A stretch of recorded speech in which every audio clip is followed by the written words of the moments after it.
You're listening to the AFTERBUZZ TV Network, now the largest new media platform on the web, and your #1 source for after-show entertainment. Very good, King Johnson.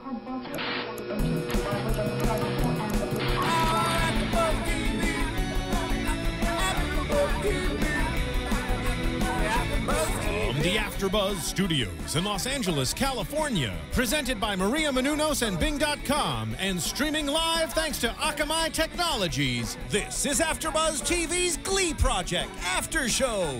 We'll break down tonight's episode and get you all the latest news and gossip. If you'd like to buzz in on tonight's show, you can buzz us at 424-256-1729. That's 424-256-1729. And now, another post-game wrap-up show for your favorite TV show. It's AFTERBUZZ TV's Glee Project After Show. Hey everybody, Bing is for doing, and we are doing another Glee project. It is season 2, episode 8, Tenacity. Oh my stinking God, I am Tamara Berg. You can tweet me at Tamara Berg. I'm joined in studio by the smokin' Steve Bottomley. No, I'm the hottie. Oh, you're the hottie. The hottie Steve Bottomley. Thank you. And the smokin' Christy-Anne Lopez. Oh my flippin' Jesus. I am the old hag, Tamara Berg, and we also have the gorgeous Marissa in the booth. Meow. Hello, everyone. I'm excited to hear what happened in this episode. I know you didn't see the episode. Not much. Oh my goodness. There is so much to talk about, and we just need to go and get fast. There's a lot to talk about. And there's been tweeting going on, and it's been crazy. And yeah, that was like old home week. Old home week for me. That's right. That's exactly like friends that. Friends were mentioned, and tweets came through. It was like we had to remember what show we were on. I know it is, because SaveTheSingoff.com. There it is. Okay. All right. So let's talk about this. We have 7 contenders left on the show. Yes. The homework for this week was Survivor by Destiny's Child. And we're just going to go over this really quick because it really doesn't have much pertinence in the whole. Okay. Lily says, I've grown so much. Allie says, I'm never going to give up. That's the household that I grew up in. Abraham says, I was supposed to be a lawyer. When he was on our show a couple weeks ago, he talked about how he'd taken the LSATs and killed him. Guest judge was Amber Riley, who plays Mercedes on Glee. And I have to say, her insight was really amazing, because usually it seems to me like the feedback that is given by the guest judges in that homework situation is relatively quick. It's not terribly deep, but she was really getting into a lot of for example, she criticized Abraham, who I thought was amazing, because she was saying, I love the diva coming out, but you really didn't connect with the song. She also said that Lily didn't connect with the song, and I thought Lily's voice was really beautiful. So what are your guys' thoughts on the homework assignment? Overall, I think it was such a strong performance, across the board. But the only thing that really stuck out like a sore thumb to me, Tammy, was Michael. I think that he wasn't on the same level of talent as everybody else. I thought he was weak. His voice sounded weak. Yes, everybody just went powerhouse, went big, went Survivor, and Michael really stood out to me. And I really did agree with what Amber tried to say, because that was a really tough performance to give good critique on. But she really nailed it, I think. And I thought the whole performance as a piece was really great. Yes, the song lends itself to intensity. You can't do a line in that song without sounding powerful and badass, and standing up and doing everything. So, to fall flat in energy on this song, you're just not there. Right, not showing up, and you've got to show up. I mean, there are only 6 people, as Shanna or Allie talked about. There are only 6 people I have to beat. Right, and the small things are big now. But no, you know what? It's like, okay, you got that song, you'll be fine. Right. And they were. They brought it. It was a good homework. And, kudos for Allie for 2 in a row. Yeah. Yeah. No, right? Go, girl. And she really did. She just showed up. Her voice sounded beautiful. That was the one where they were talking about her moving around as much, in the chair as her chair moving, as all of the people who don't have chairs, confining them. Yeah. It was really amazing. Yeah, and I thought that was fair. I thought, in watching, I was like, yeah, she's the focus is on her. And it's because her mentality is set there. That's what I'm just seeing more and more with all of these contestants. It's like, if their mentality is set to know that they're going to win, that they're going to be, the winner of the competition, or just you know, the challenge that's set in front of him, then they're going to do great, which is what I think Allie is really good at, you know, really setting her mind and getting it. Yeah, Right? I'm curious to know how many times, I forgot to ask the guys when they were here, but how many times do they run the homework song? And I'm not saying How with many the times guest, do they rehearse it? or how many times do they shoot it? Yeah, I'm not saying with the guest in the room, but I wonder if they shoot it a couple of times for coverage and then bring the guest in, because some of those shots I'm going, that's some pretty quick camera work, you guys. For a one-time deal. Yeah. Yeah, because they present it as if it's only done one time. But, well, you know, one thing we did learn is that they have a whole day, basically. You know, they come in, they're greeting Robert Ulrich, who we're hoping to get on our show. We're really hoping that he might be able to. We bring the good wine on that. We got a little. On Yeah, that I day, know. right? We'll bring the $12 wine. $12. $12 Can wine. we borrow $12, Christy-Anne? You know, he comes in the morning and says good morning, and then they do the, you know, the judging the next day. So they have a whole day to work on it. Right. But that thing, which it shows. I think last season they didn't have that kind of time. It seemed to me like they got it in the morning and had to perform in the afternoon. And I can see them doing like, okay, we're going to do just 2 for coverage. Okay, bring them in. All right, here's the real one. It's a show. They've got to. They must. They must. Because if something happens, you know, they got nothing. Right. Right. Yeah, they must. They must. So let's move on to the real issue of the week is going to be the video. We do have to talk about something. Do you want to talk about the vocals at all? Yeah. We're gonna. But we have to do a little business first. Oh, we do. We're already there. Well, we are already there. So here's the thing. When I go on the internet and I am going off to Amazon, I always have to think, wait a minute, AfterBuzz TV first, because then go to the Amazon button, so that AfterBuzz gets a little bit. We get our little love. We get from our Amazon. little love. We can get better guests in, which means you guys out there get a better chance to talk to them and all that sort of stuff. And then I thought, wait a minute, change the browser. Just change your bookmark from Amazon to AfterBuzz TV. That way you don't have to remember. You just click on over there. If you're really confused, make it AfterBuzz TV parentheses Amazon as the name of your bookmark, so you'll know what you're talking about. Brilliant. Or AfterZon. AfterZon. AfterZon. AmaBuzz. Anyway, change your button, and then you're always right there. Especially those of you out here who use Amazon a lot. It's not costing you a penny. Amazon is gracious enough to give us a little something. We really appreciate it. If you could remember to do it, we would love you guys for it. And thank you very much. Go AfterZon. AfterZon. Woo. AfterZon. Woo-hoo. AmaBuzz. Okay. So the video is Survivor's Eye of the Tiger. Again, a big kind of rock anthem from is it the 80s? 80s? I'm going to say the 80s. Rocky. Rocky. Okay, right. Thanks. And the big challenge of this is the entire video is a one-shot deal. There's one take you get. Thank you. Okay, go. Yes. Well, and you know, No, they're not the first came out one, before them. but You know, yeah, I know. I think maybe Alfred Hitchcock might have been the first. But you know, they didn't have choreography, and what we learned was everyone was going to have a big physical challenge in this. Very big. And that just means for a lot of pressure for the, you know, any of the individuals who, you know, essentially mess it up.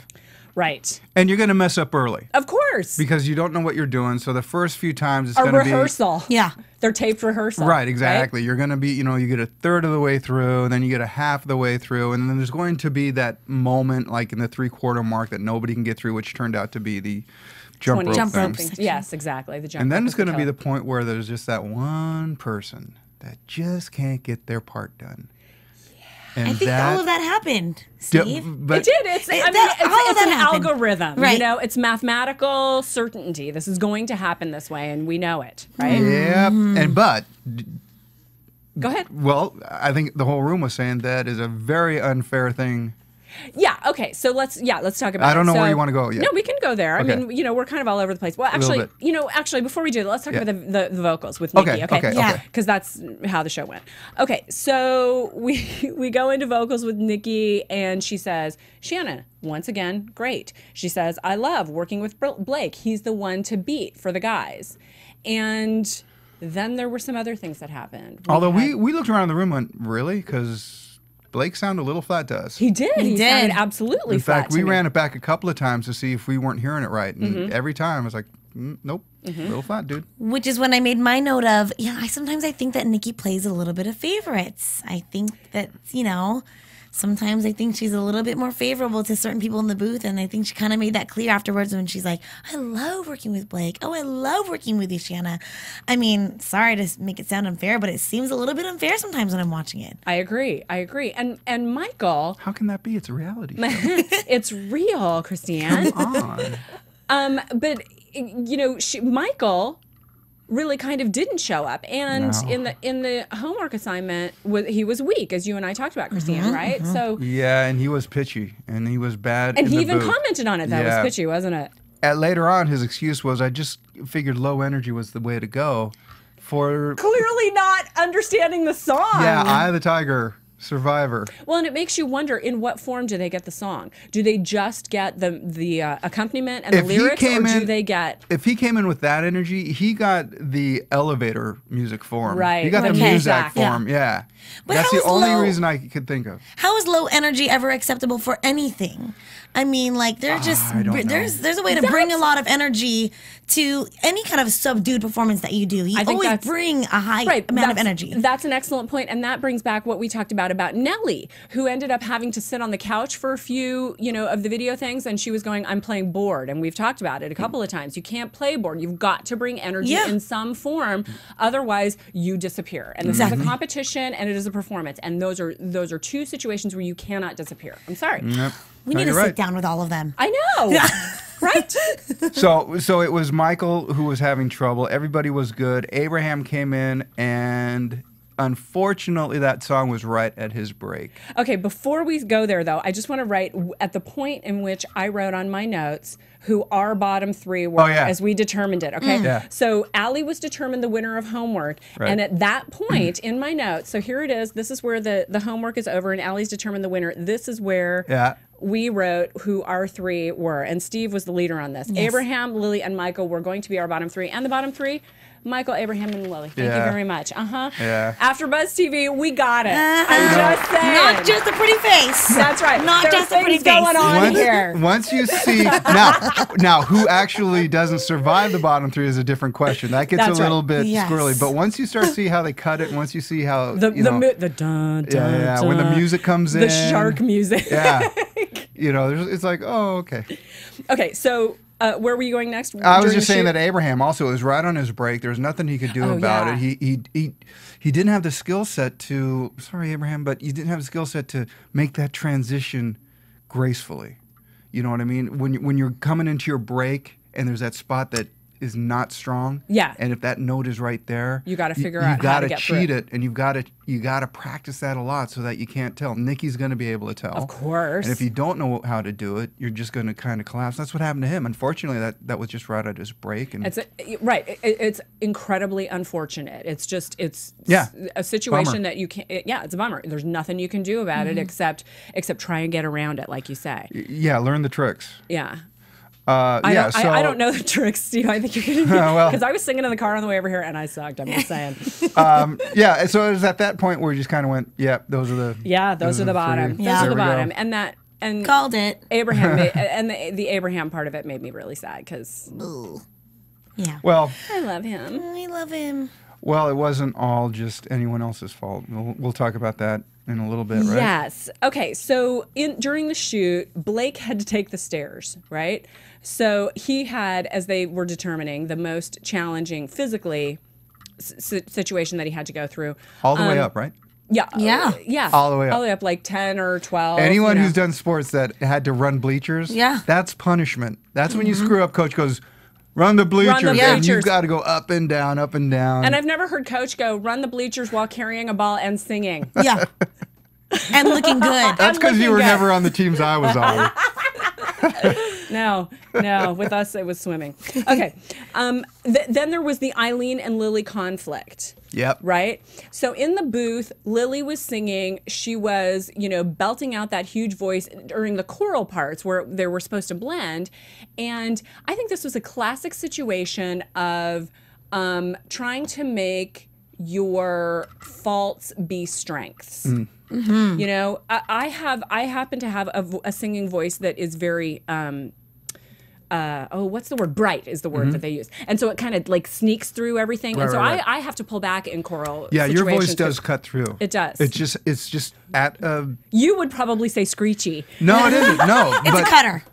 But but it does, you know, you can listen to you in a choral group. And you can hear me. Yeah, there's Tammy. You can hear me, yeah. So I know that I've always known that I have to pull back. And Lily is, you know, kind of having a similar situation, except she's not compensating for it. Right. And so she's just kind of going, oh, it's a little like last season, Lindsay going, I'm sorry, I'm so beautiful. Right. You know? That's just how I am. I'm just so awesome. I can't help it. And that's kind of what I was feeling from Lily. It's like, I'm really sorry. I'm such an awesome singer. I have an awesome, really strong voice. So yeah, and you know, I just don't think that's the way to go, because in this particular, of course, you're a single performer and you are trying to be a star, but at that particular moment, your job is to make a beautiful choral sound, and she was not succeeding at that. And you know, like I think we've said this before, but being part of Glee, of the actual scripted show, you are part of an ensemble. You're not gonna be the Leah Michelle that's gonna get the solo. You're not gonna be not every time. Exactly. You're always gonna be part of a chorus. And I'm actually glad that Eileen kind of called her out. I like Eileen in that way, and she's kind of. But if you remember, she's loud. If you remember that part of the show, I don't know what Eileen was really laughing about. That was absolutely cut to the storyline they're developing between Eileen and Lily. You know, they'd say, oh, Lily's loud. And then you'd hear Eileen laugh. I don't know what the cut was. Of course. I don't know if she was laughing about a joke that Lily told her. Or thinking about Charlie. Or thinking about, yeah. You know, I don't know. But the way it was cut was, oh, Eileen's getting catty with Lily, and Lily, you know, is getting upset about it, and they brought it back later and all that sort of stuff. So again, the reality part is slipping away a little bit here. For the storyline. Creative editing. Yes. And then fast forward to the music video shoot, where basically, you know, what was it again? Lily was having a hard time transitioning from one point to another because she had to take off her pants. Yes. Yep. And they pretty much asked, you know what, Eileen, can you help her take her clothes off? And of course, Lily's like, what the heck? Why do I have the girl that I really can't stand have to help me? My nemesis. Right. And I wanted to see that scene one more time because I wanted to see how they had Eileen answer. Yes. It was a really odd way. Did you think it was? Because I thought it was very normal and professional. Oh, really? Okay. But what was your impression? I was just kind of thought there was a little undertone of, do I have to? Well, yeah, okay, here are two things. We'll come up with this later where I talk about stupid in my notes. But why did she not have pro basketball player pants that tear away? Tearaways. Why did she not have tear? This is showbiz. It's not Same real reason life. why they decided a real meat dress was a good idea for a 12-hour shoot. And let's just go there. The same reason why they realized, or they decided that the very final moment of this video was a gal in a wheelchair over her shoulder throwing a basketball in a standard basketball hoop. That was stupid. That was stupid. I would never be able to do a backwards hook shot from standing. Standing, because you're kidding. You know, Allie's got all kinds of practice on the court. That's all she ever obviously does. You know, seriously. No, you know, look, what they had her do up to that point, hit the ball with the bat. Right, you know, which was impressive there. Which was pretty damn impressive. I mean, okay, so she won the homework assignment, but as soon as, because when they started talking about that, I said, wait a minute, are they going to do that live? And you're like, oh, no, they wouldn't possibly do that. That's ridiculous. That's ridiculous. And then when they started, everybody was like, no. We were like, wait, what? They're really going to rely on that last shot to make the entire cut of the video? That is stupid. Not only did you drive everybody into the ground, you put all the pressure on her. And they're all looking at it going like, we all know you can't do it. How do you get out of that? You either go, look, I know you can't do this. Or you walk up and go, you can do this. And when she can't make it again, you have to come back, okay, you can do it this time, and try to create this fallacy. What a terrible position to put her in. It was ridiculous. How could anybody sit up there and then, okay, here's my beef on this. Okay, go, Then Steve. have the two guys that were up in the stands. Yes. watching it, sitting there going, oh, it's just so frustrating. I'm like, well, get your ass down there and you guys do 2 of those takes in any one of those positions and then talk about how frustrating it is. Well, and okay, so to just come from, thank you, to come from the producer standpoint, the idea was we're not going to make this easy, right? So they were intentionally challenging them. But I think there's a big difference between intentionally challenging people and giving people something that is near impossible to do. Right. I agree. And ridiculous is the word. Ridiculous and stupid were the words that I kept giving this. Yeah. Because Yep. the assignment was unrealistic. It was crazy. It was kind of the physical version of Are You Androgynous? Yes. You cannot win there. Yes. And no matter what you do. But, you know, she tried and she tried and she tried and she didn't break and she didn't let the pressure, go, I can't do this. She kept trying. And finally somebody said, hey, I think she did. She was the one who came up with the solution. Now, we were watching this. It was video 2425 where they said, where they referenced the fact that the ball didn't go in. So we'll assume it took them that long to get to that point. Right. So just to clarify a little bit, so after take 24 or 25, it could have been wrapped if they hadn't made the fact that the ball had to go through the hoop be the final shot. Right. Yes. So it ended up taking 34 takes. Now, so 10 more after that. Now, I am trying to remember on that final take. Yeah. Did they follow the ball from her hand into the thing, or was there a cutaway of that ball going in? It was not a cutaway from what I saw. You remember leaving her hand and going leaving in? her hand. Yeah, it was like a bank shot. Okay, all right, okay. Because if they had done a cutaway on that, You would have been pissed. I was there would have been carnage in that room. Of course. And let's not forget that Shanna had her face in the trash can throwing up. Yes. Abraham twisted his ankle, doing the little, double dutch, one-footed. They're getting to a point where it's like, is this torture? Like, this is becoming torture. Oh, and Blake doing the wheelbarrow. Right. Can you imagine how much his triceps and biceps were burning by the end there? Shanna having to carry him. Yeah. And then to have, here's the other thing that was kind of bothering me. Now you're going to start calling them out on the jump rope. Right. Right. I'm okay. Maybe if that was early on, but you had to find something. We're just saying that, really, guys, really. There were too many possibilities for that were out of the control of the performers. Yes. Correct. There were too many variables that could not be gotten around, like where's the ball going to land when it's being hit the T-ball part of it? Where's the ball going to land on the thing? Shooting the basket. Where are the pants going to be? There were just too many variables that were not accounted for. Right. And had this been not a competition and an actual shoot for a TV show, many of those variables would not even have been considered. No. And like I said, I understand they were trying to make it a conflict and trying to make it difficult for people, but they were making it near impossible, and that's ridiculous. Yep. I'm with you. I mean, yeah. I'm with you. Like, they could not be serious. Like, we were watching it like, oh. Yeah. Oh, God. And before we just get into the bottom 3 and all of that stuff. Yes. All of that stuff is so good. Tell and we us need a to get story, into that. Christy-Anne. Just, really quick, thank you guys so much for going to iTunes and rating and commenting our show. You guys have no idea how much it makes all of our days to confirm that Steve, yes, is a hottie. Hottie! And so, so thank you so much for going there. And if you haven't already, just go to iTunes now. It only takes a sec. Rate us. Give us a little comment. We'll love to give you guys a shout out, the following week if you do. And also, it just really will just continue to give you guys some more free content and just keep us happy and keep you happy. Smoking Christy-Anne. That's what we call her. Smoking Christy-Anne. I'm just happy to be in your glow. That's all I can say. That's all right, because when we come back from being hottie and smoking, we are going to need some chicken noodle soup. and I you'll can be make there it for you. with warm I cookies. Can, and it'll be on a pretty plate. It will be. With a nice garnish. Probably a really exotic garnish. Yes, an exotic garnish. Okay.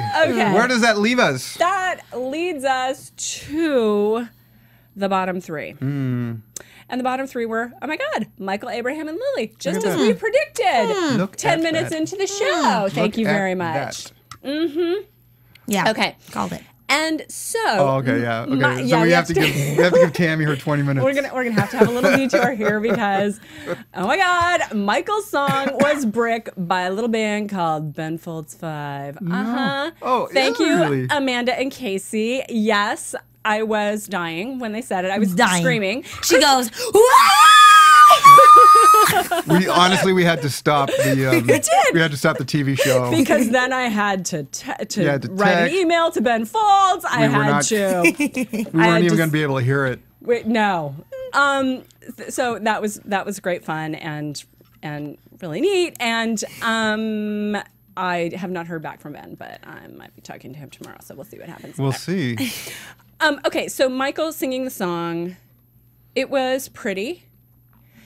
It's a serious song, and he was smiling through it, which I found dissonant, and clearly it just means that he doesn't know the subject matter of the song, and he wasn't getting the depth of it. But I thought it was a very pretty rendition. You guys, what do you think?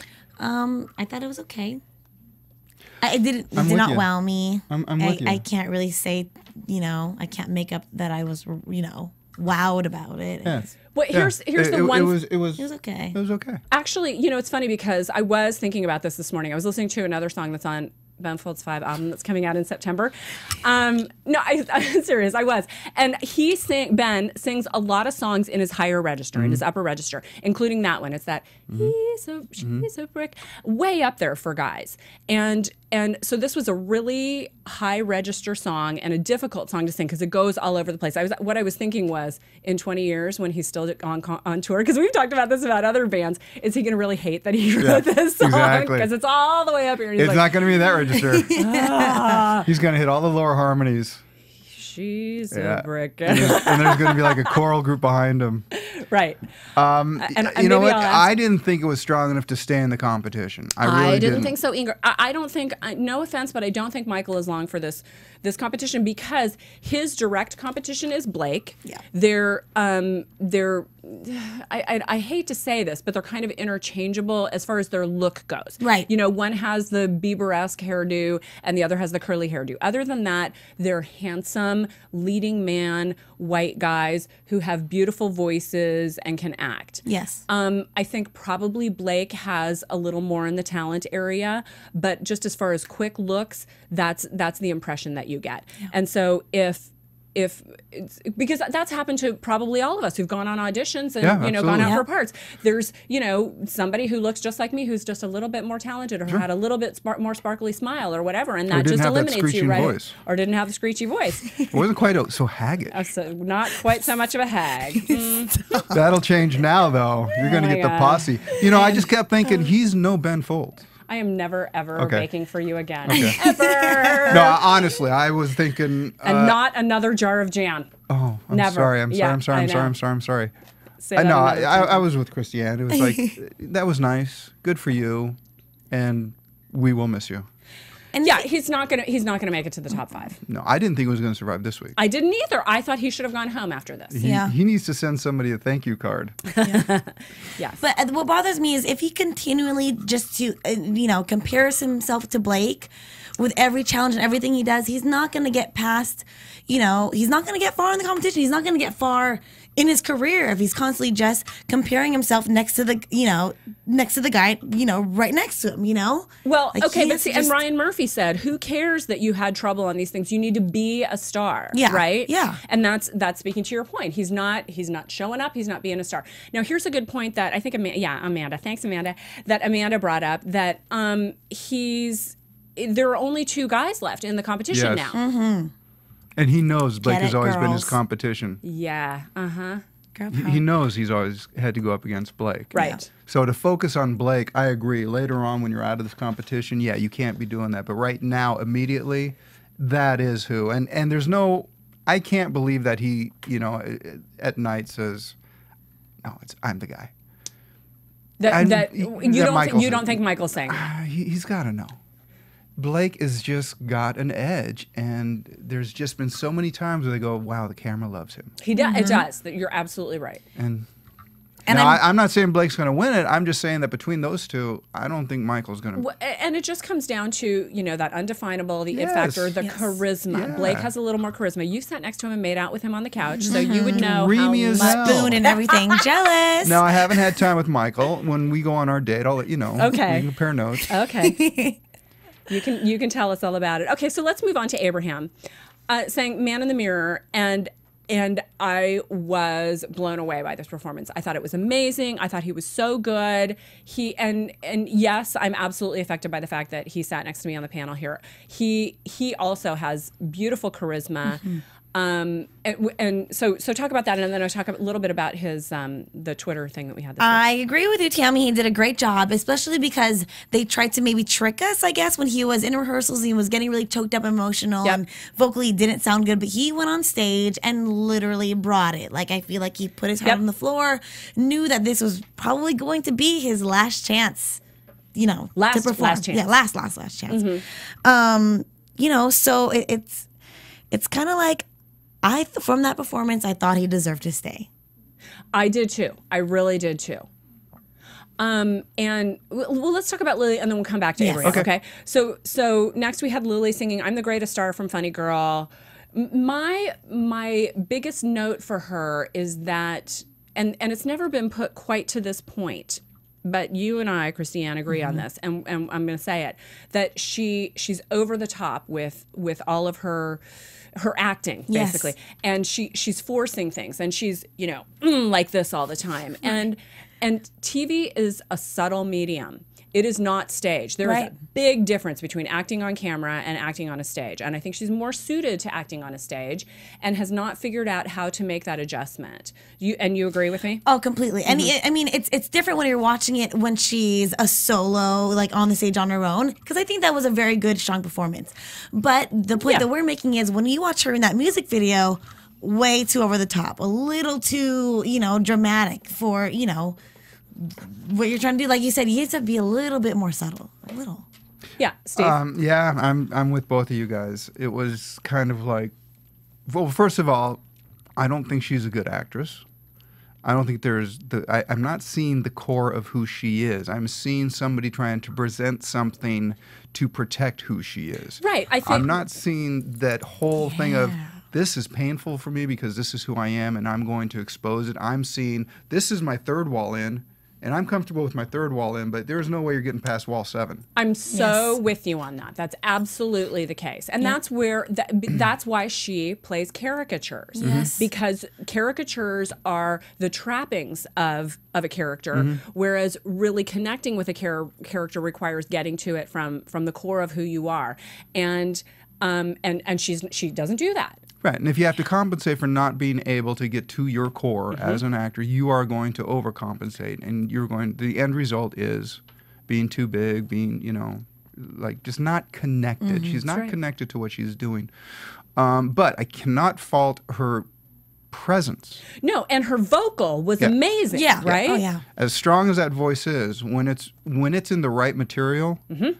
But that's the case for every one of these people. Yeah.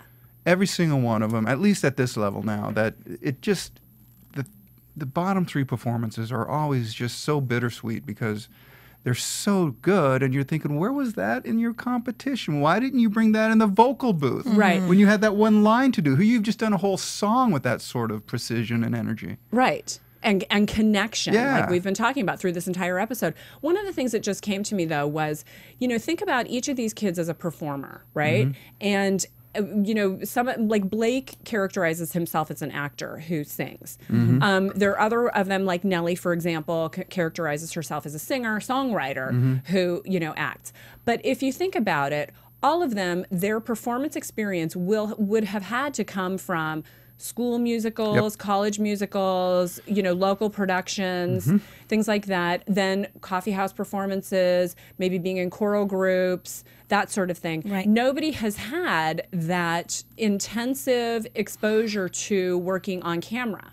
And that's the big difference that we're talking about. Right. And it's a consistent criticism, I would say, from last season, from this season, from people like Lily, from people like Lindsay, who Lily especially just is not connecting to the subtleties of character. Right. And it's something that you really can't learn until you're in that medium. It doesn't compare when you're acting on stage. It just doesn't. Right. Right. And I think it'll be her downfall. I don't think she's going to get, up in the final few. In fact, obviously, one of them didn't make it. But the two that were left, just rotate them. Right. Exactly. Exactly. Oh, and, I just wanted to say Ryan Murphy was in a mood tonight, wasn't he? He had things to say. He did, and he was doing the pursing of his lips. Right, duck face. Maybe he had a bad day on the set of Glee. I don't know. But, yeah. Okay. Well, whatever it wasn't a good night for a callback. Yeah.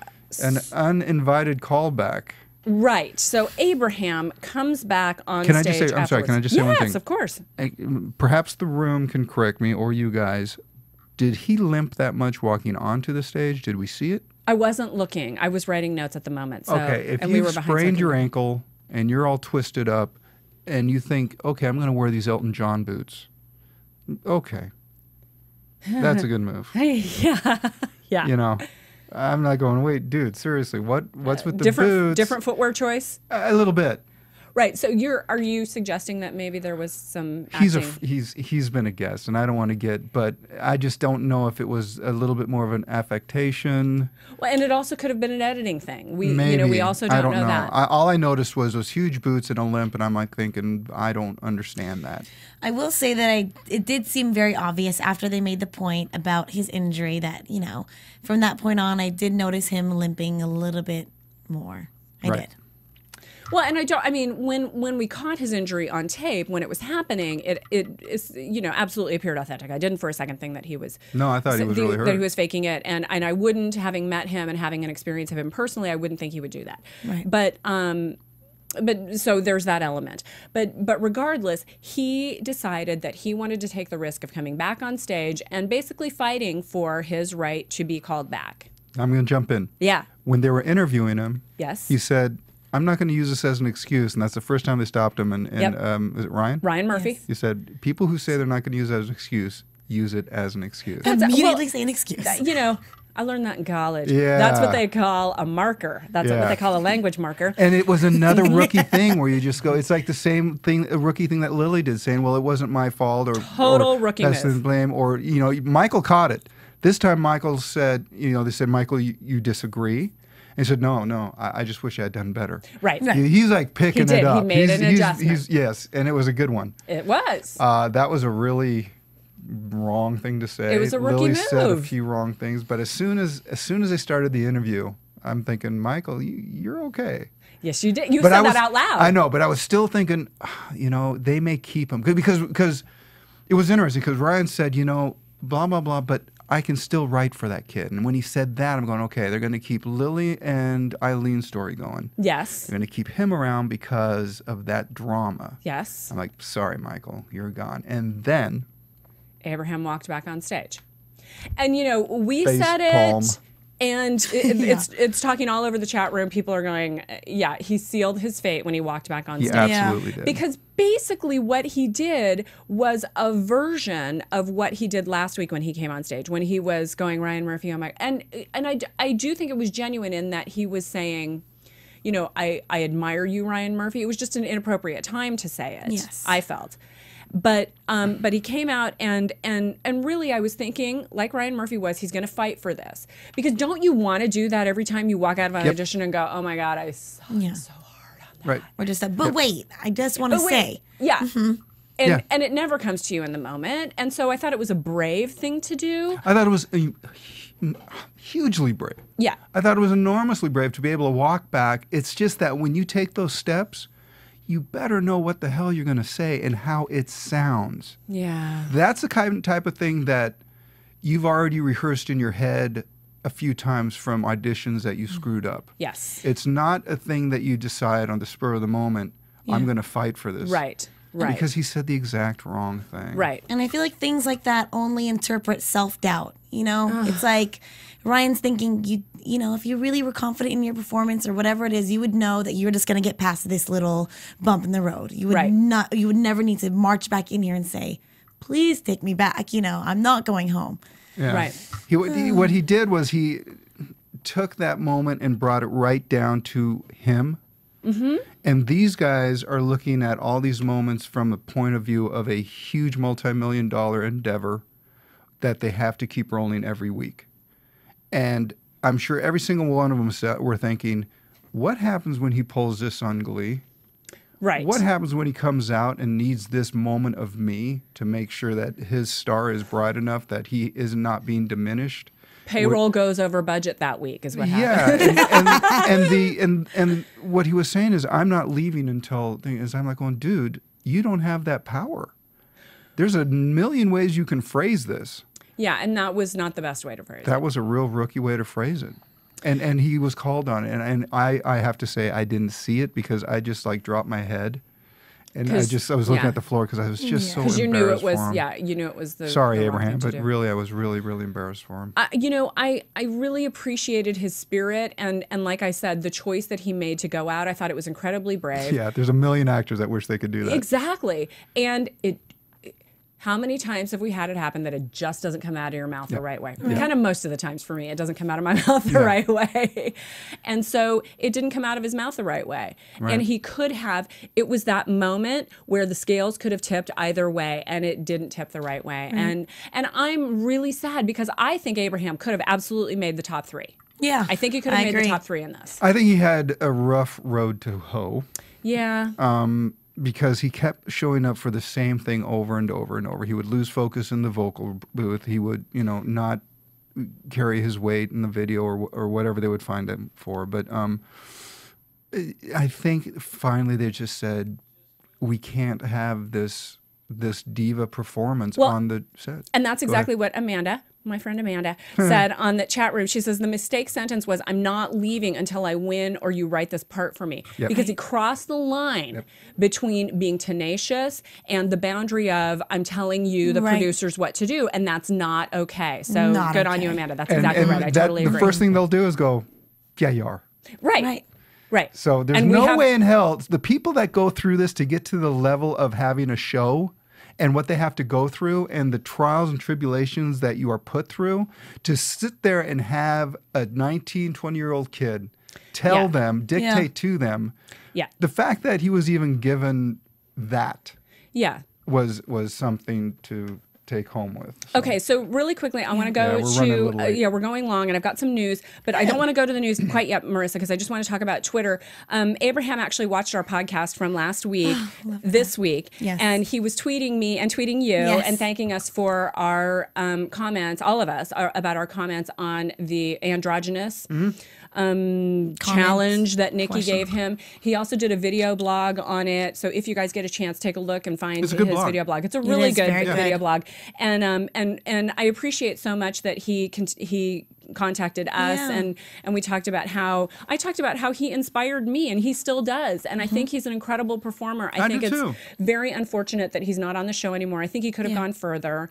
But no matter what, only one is going to win. So odds are not good for everybody in the show. At this point, Michael should be putting a gift basket together for the guy and just saying, thank you, dude. But I tweeted Abraham, you know, inspirational in every way interpreted, you know, because it's like he's a great performer. He took that risk where he didn't go the safe route and become a lawyer. He decided to pursue his dreams as a performer. And maybe this Glee Project thing didn't work out for him, but at least he went out with a bang and said, you know what, at least I just went out on a limb and just tried. I just tried to do what I thought. Don't you think that all these guys are going to find something? Yes. I really do. I think so. Yeah. I think he will. And the longer you're on the show and the more you get to showcase, they're going to land somewhere. They definitely all have that platform now. For sure. I want to go to some news and gossip now. May AfterBuzz TV News. I got to get through this really quick. Fox has announced that Glee has cast Dean Geyer, I'm going to say, and Jacob Artist. What a perfect name. In two pivotal roles for season 4 of the Glee Project. Hubba hubba, I just want to say. I approve. Hubba hubba. I approve too. Geyer will be playing Brody Weston, an upperclassman at IATA with an interest in Rachel. And Jacob Artist will be playing Jake Puckerman, Puck's half-brother, who tries out for New Direction. So that's going to be really interesting. That's going to be interesting. Next, we have, okay, so here's the speculation. The addition of these two cast members strongly suggests that this year's winner of the Glee Project will be a woman. Yeah. Because the ladies are getting scarce on Glee. And we only have two guys left. They're sort of similar types. Yep. So there's maybe a little spoiler alert, maybe a little I think it's suggestion. time we can start in predictions, start saying who at least the top 3 are going to be. Okay. Ooh, Before we do that, I want to go to some news about Damian McGinty, one of the winners of last year's Glee Project. He will not be returning to Glee this next season. Brad Falchuk, the producer, reported at Comic-Con. However, they would like to bring back Samuel Larson and Alex Newell for season 4. So just a little news on Damian McGinty. He's actually living partly in Los Angeles, but back in June, he and his best friend opened up their own recording studio in Ireland. So they've got that going. So he's kind of having the dual life and still obviously working within music. Nellie Weitenheimer on July 20th had the opportunity to fly with the United States Air Force Thunderbirds, who tour the nation performing that highlight the air tours that highlight their acrobatics and precision flying. Nellie. She tweeted, in summation, today is the most badass I've ever felt in my life.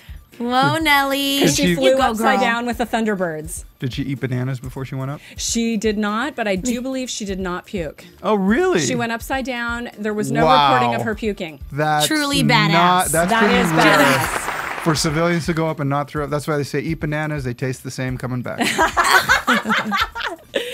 And finally, Samuel Larson, the other winner of last season's Glee Project, spent today as his first day back on Glee. He tweeted, "Yo, first day back, so excited and honored." And he tweeted a picture of him with Cord Overstreet, Heather Morris, Mark Salling, Kevin McHale, and I think Naya Rivera and some blonde who I can't identify there. So check out his Twitter. So that's fun. So Glee back up in production and Samuel on today's production. So that is the news and gossip for this week. If Glee doesn't get picked up, but the Glee Project is still going, do they just change the name of the project? To? I don't know. Just like the Doctor Who project? You know, maybe so. Wouldn't that be a weird position? You got your Glee Project thing, but the show is not. Just the project. Just like okay, well when we have it again, we'll call you. The something project. Yeah. I'm sorry, we're running late. We are. So let's quick predictions. Okay, so you have predictions. You know what? I'm just going to predict. I'm just going to go for the top 3 at this point. Do it. Because a few of the fans are saying, "Come on, you guys, commit." Next week is romanticality.